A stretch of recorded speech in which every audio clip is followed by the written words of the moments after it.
Hi friends! Welcome back to Get Your Play Online. My name is Courtney G. I'm so excited that you're maybe some technical errors here. Hi friends! My name is Courtney G and welcome back to Get Your Play Online. I'm so excited that you're here with us today because today we are making our very own crystals.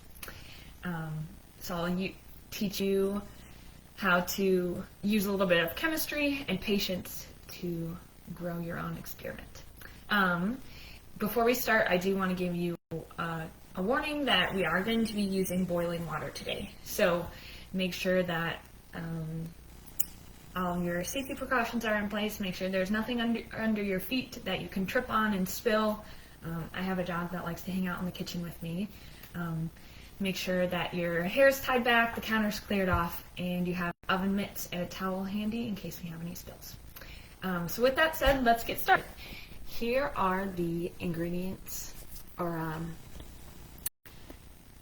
items that we'll need to participate today. The first thing we'll need is a kettle full of boiling water. You can also use, if you don't have a stove to use today, you can also use a microwave safe bowl and heat up your water in the microwave. You're going to need a large glass container or heat safe container with a large opening on top. I'm going to use a clear jar today, but you can use a glass bowl, a mug, anything that will be able to fit your shapes in. And make sure it's small enough so that you can have fit a popsicle stick on top to hang your shape. You're going to need a measuring cup, popsicle stick or pencil, a piece of string, some pipe cleaners, and a tablespoon measuring spoon. Oh, and then we'll also need our most important ingredient, which is borax. You can find this on Amazon for just a couple of dollars or at your local grocery store in the laundry detergent section. So the first thing that we'll do is get our water started. I filled up my kettle I filled it 3/4 full with water, and I'm going to put it on the stove and turn it to high heat. If you're using a stove burner, make sure that you turn the handle in, so in case anybody walks by, or if you trip and fall, you don't pull the handle and pull it off of the stove. So we're gonna, like I said, turn on the stove to high heat to get your water to boil. And the next thing we'll need is a creative mind to figure out what we want our crystal shapes to be. So in the past, I've done simple shapes like triangles and circles and squares. I've done letters. I had a friend who did a football, so anything that you can come up with is great for this activity. And today I think I'll start with something simple. I'm going to show you how to do just a little coil. I hope that I'm still on line here. A little coil using your fingers, and then I'll show you how to do more complicated shapes like letters. So you can use any color of pipe cleaner that you like. I'm also going to show you a really cool trick that somebody taught me. To make your crystal shape more interesting, you can twist 2 different colored pipe cleaners together to create like a tie-dye effect. So what I did was put my 2 pieces of pipe cleaner together, and I crimped the ends so that they stick together. And then all I'm doing is gently twisting my pipe cleaner together to make it 2 different colors. And then I'm going to go ahead and crimp the other end to make sure that they stay together. I'm just taking a second look at my stove to make sure that my water is actually starting to boil. If you're using a microwave today, you can put your microwave safe bowl with water in the microwave and heat it up for 4 minutes.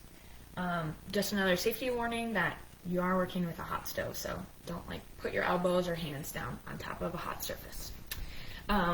So I have my pipe cleaner here, and I am going to make just a simple little coil that fits into my jar. I'm going to take my pipe cleaner and just twist it gently around my finger, like so.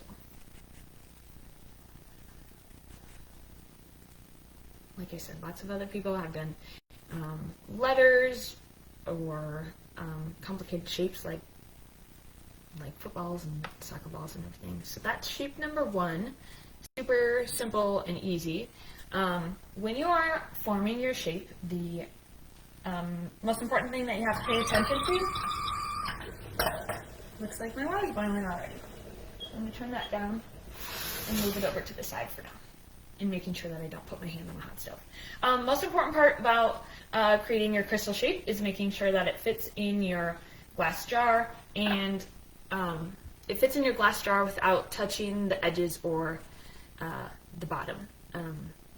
When we create our shape, the way the crystals form, if it's touching the sides, then your crystals will form on the side of the jar instead of your pipe cleaner.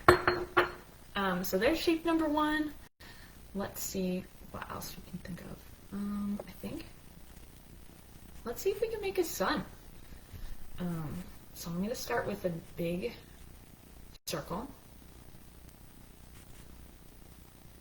making sure that it fits inside my jar. So this is a little bit too big, so I'm going to cut my, you can either cut your pipe cleaner or you can just twist it so that your shape is smaller.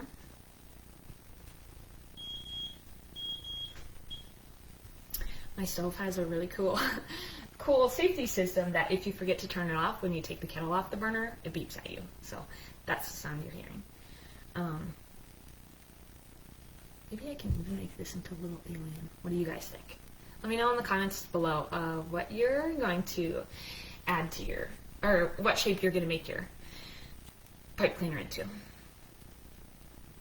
So I started my little circle, and I'm going to twist this around to try to make some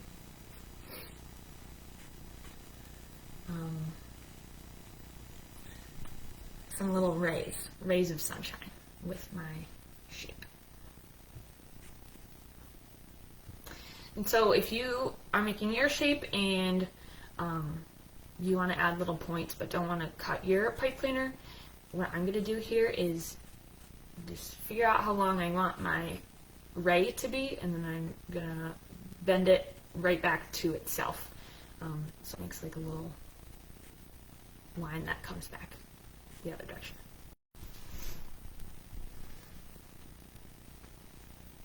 The fun thing about using colored pipe cleaners is that your crystal shapes will actually turn out to be the color of the pipe cleaner that you choose. So plain white is fun and fine, but having colored ones is cool too.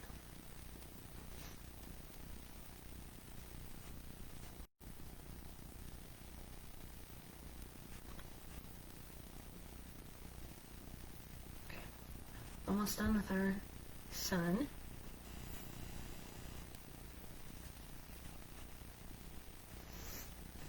I'm going to grab one more piece of yellow pipe cleaner to finish off my rays here.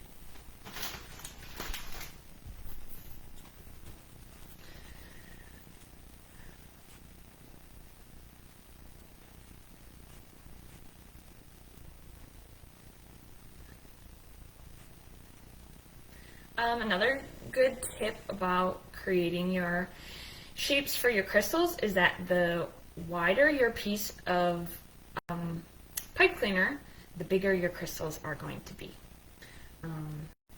So keep that in mind if you want like a super chunky crystal, then you can twist up 2 pipe cleaners like that. Or I have these really fuzzy pipe cleaners. I don't know if I can show you. These really fuzzy pipe cleaners that come in like a craft bag. Those ones will help you have really, really big crystals.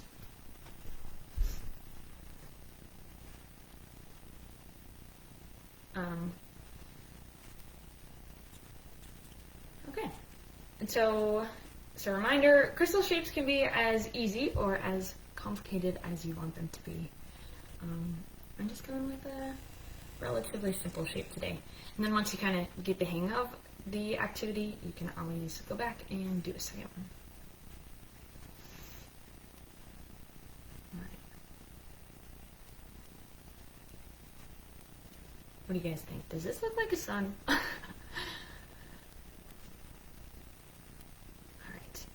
And then I'm just making some final bends in my pipe cleaner. The shape of the pipe cleaner that it is when I put it in the solution is how my crystals are going to turn out at the end. So here is my little sun. Okay, the next thing we're going to do is add our water and our borax to our container. So once again, we're using boiling water. Just be cautious of where you're pouring, and have tools handy in case you have big spills. So what I'm going to do is pour out the boiling water into a measuring cup to figure out how much water fits in my jar.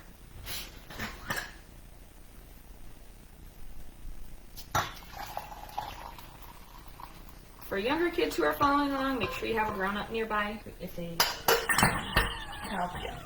Okay, so I have 2 cups here. I'm going to remember that for later and pour it into my jar. And I want to fill up my jar all the way, so I'm going to see if I can fit 2 more cups in it.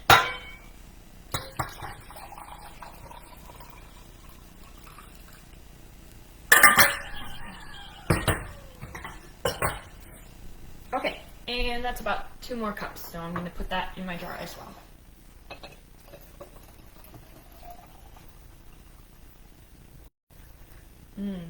So not all of my water fit in my jar. I'm actually going to pour some of this out so we can leave some room for our borax.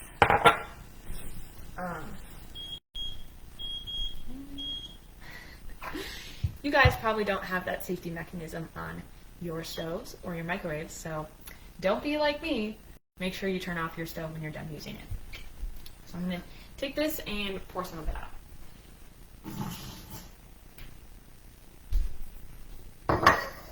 Okay, I have about a cup and a half of borax. I'm sorry. I have a cup and a half of water, boiling water in my jar.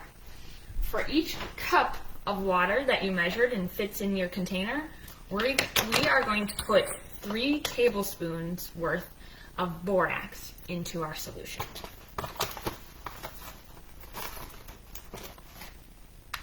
So I think I said I had a cup and a half, but I have 3.5 cups.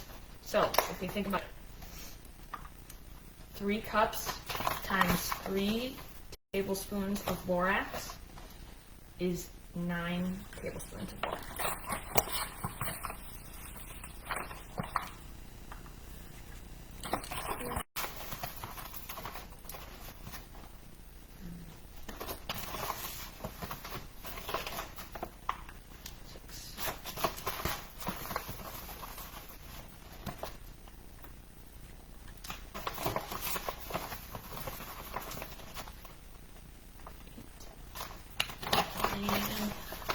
And 9. So once you have all of your borax in here, we're going to give it a good stir and make sure that all of our powder is dissolved before we put our shape in it. So while I'm stirring this and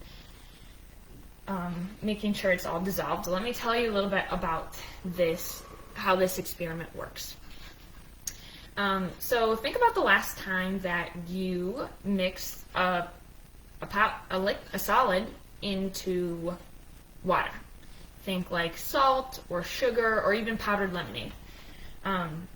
Did you ever add so much lemonade or sugar that you couldn't add any more and it didn't dissolve?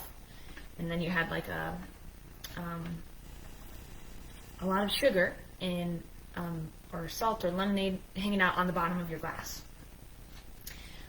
When that happens, it's called saturation. Your liquid basically can't hold any more salt, sugar, or lemonade. So we are doing the same exact thing with our water and borax today, except we're tricking our water into holding more borax than it can. So we are heating up our water.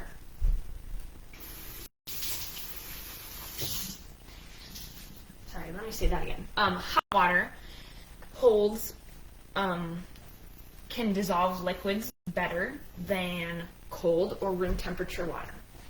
So the molecules in the water are moving around really, really fast, and they can basically fit and hold extra borax molecules.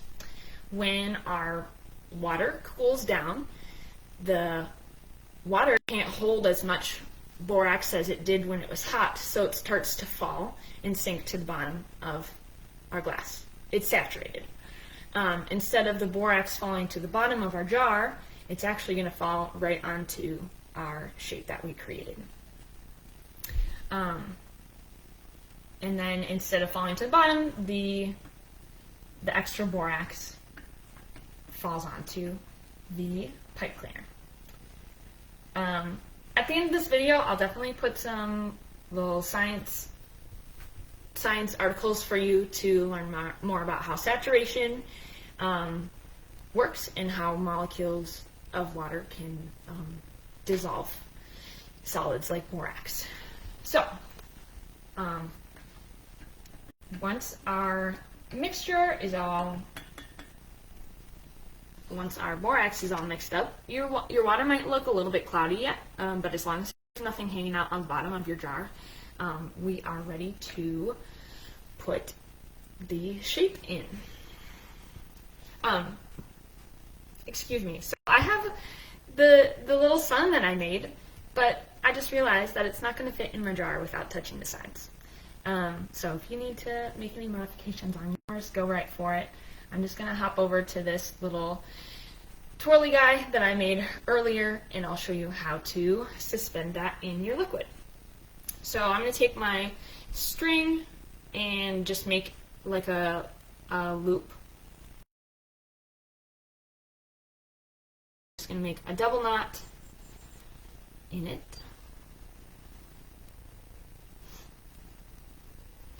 And then I'm going to take my letter or shape and attach it to my string. I like to fold my pipe cleaner over the edge of the string, so it just kind of hangs on there and I won't have to cut the string at the end. But you can certainly tie your string onto the shape if you want to keep it for hanging in your room or making an ornament or some kind of decoration out of it later.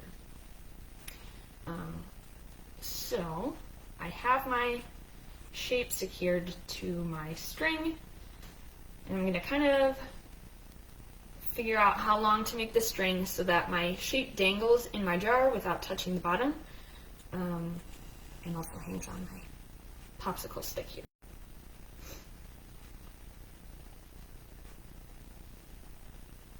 I'm going to make my string a little bit shorter.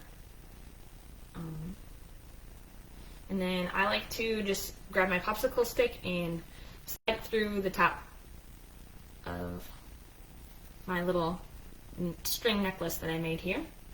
So it hangs just like this. And then we're going to submerge it in our water and borax solution.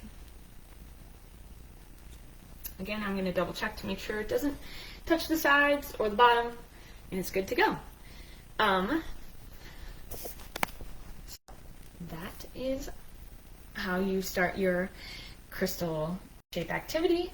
Like I said, we are going to wait for our water to cool down, and as the water cools, you'll start to see crystals form. So check back in on your jar or glass every hour or so and see how it changes. You can take your crystal shape out of the jar when the water is finally cooled to the touch. Usually waiting 4 to 6 hours or overnight is best for the biggest crystals possible. While you're waiting for your jar to cool down, make sure you put it off to the side where nobody will bump it or tip it over or get burned by the water. So make some predictions on what you think your crystal shapes will look like, and be sure to post in the chat box after your crystals have formed to show us what your activity looks like. So thanks so much for hanging out with Get Your Plan Online today, and we'll see you guys next time. Bye.